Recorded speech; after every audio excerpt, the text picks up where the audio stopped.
In this video, we're going to go over the history of Boca Grande and how it came to be one of the most beautiful vacation destinations in America. Located on Gasparilla Island off Florida's southwest coast, Boca Grande transformed from ancient Native American fishing grounds into an exclusive resort town that became a hidden gem for America's wealthiest families. With its pristine beaches, world-class tarpon fishing, and the deepest natural port in Florida, this island paradise would evolve through distinct eras of fishing villages, industrial ports, and luxury tourism, creating a unique blend of working-class spirit and high-society elegance that defines Boca Grande to this day. The Calusa Indians first established settlements on Gasparilla Island around 800 to 900 AD, building shell mounds and developing sophisticated fishing techniques. Archaeological evidence suggests their presence dates back at least 3,000 years, with numerous shell middens once dotting the landscape. Many of the island's highest points today are actually ancient Calusa shell mounds, some dating back 3,000 years. Some of the most expensive homes on the island are now built atop these archaeological sites. The Calusa were known for their military prowess and complex social hierarchy, controlling vast territory from their capital at nearby Mound Key. They created intricate canal systems and fishing weirs, crafting tools from shells and shark teeth. However, by the mid-1700s, European diseases and warfare had decimated their population. The island's next chapter began in the late 1870s, when Cuban and Spanish fishermen established seasonal fishing camps called ranchos. A permanent settlement called Pekin's Fish Ranch was established on the north end of the island, where mullet and roe were processed and shipped to Cuba. In 1914, a new fish house was constructed at the railroad stop north of Pekin's Ranch, where the railroad built 16 houses to attract fishermen and their families. This new village, known as Gasparilla, was supplied with ice from the mainland, and fish were packed and shipped by rail. The island's modern development began in 1885, with the discovery of phosphate deposits along the Peace River. The mineral was initially mined using picks and shovels, later transitioning to suction dredges. The American Agricultural Chemical Company recognized the potential of Boca Grande's naturally deep harbor.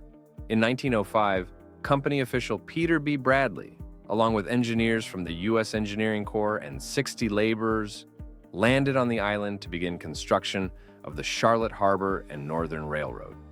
The railroad's completion in 1907 sparked rapid development. The company constructed America's first automatic phosphate transloader at Port Boca Grande in 1911. Phosphate-laden trains could be offloaded directly onto ocean-going freighters, making Port Boca Grande one of the most efficient shipping operations in Florida. That same year, the prestigious Gasparilla Inn opened its doors, designed by noted Tampa architect Francis J. Kennard. The hotel quickly became a winter haven for America's industrial elite, hosting luminaries like J.P. Morgan, Henry Ford, Harvey Firestone, and Thomas Edison. The Inn's golf course, designed by professional golfer Alex Smith, opened in 1913 and remains one of Florida's oldest courses. The 1920s marked a significant building boom that established much of Boca Grande's architectural heritage. The railroad depot, constructed in Mediterranean revival style, became the town center. The famous Banyan Street was created when Peter Bradley had banyan trees planted along both sides, creating a natural canopy that would become one of the island's most photographed locations and a popular wedding venue. A second luxury hotel, the Boca Grande Hotel, opened in 1929 with 200 rooms.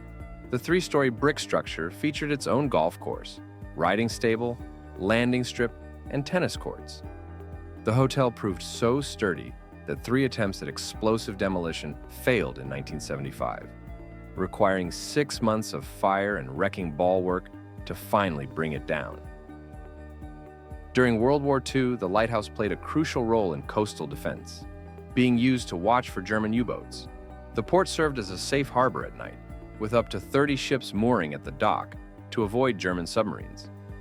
The island also served as a training site for the 3rd Infantry Division of the American Army, preparing troops for the invasion of North Africa. Remnants of their training camps can still be seen today.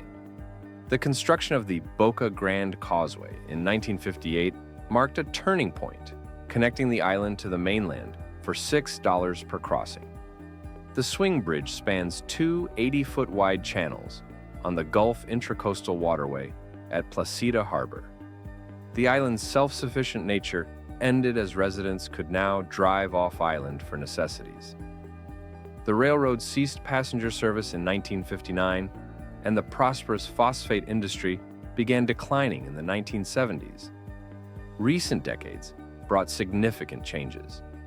In 1994, a net ban approved by Florida voters ended the commercial fishing tradition. Hurricane Charley in 2004 caused $20 billion in damage to Southwest Florida. Hurricane Ian in 2022 tested the community again, causing extensive damage to historic structures, but rapid restoration efforts preserved the island's character while implementing modern storm protection measures.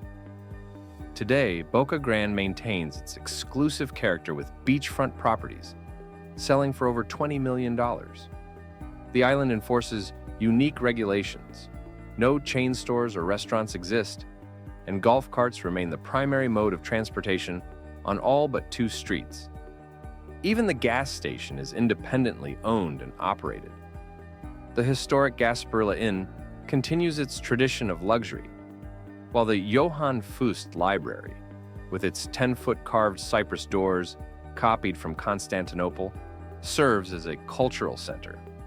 The island has become a magnet for privacy-seeking celebrities and political figures. The Bush family, particularly George H.W. Bush and George W. Bush, frequently visited for fishing trips. Other notable visitors have included Tom Brokaw, Dabo Swinney, Nick Saban, Tucker Carlson, and Bill Cowher. The island's social season, running from November through May, features charitable events and cultural activities. The world's richest tarpon tournament draws international attention, with purses reaching $100,000. The essence of Boca Grande remains deeply rooted in its fishing heritage, particularly in Boca Grande Pass, which continues to live up to its reputation as the tarpon fishing capital of the world. Through careful preservation of its heritage and natural resources, Boca Grande maintains its status as an exclusive coastal retreat where past and present harmoniously coexist, offering a unique glimpse into old Florida charm while embracing modern luxury and environmental stewardship. That's it for this week's Leisure Lore. And please do us a favor and subscribe to this channel if you enjoyed it. It means the world to us.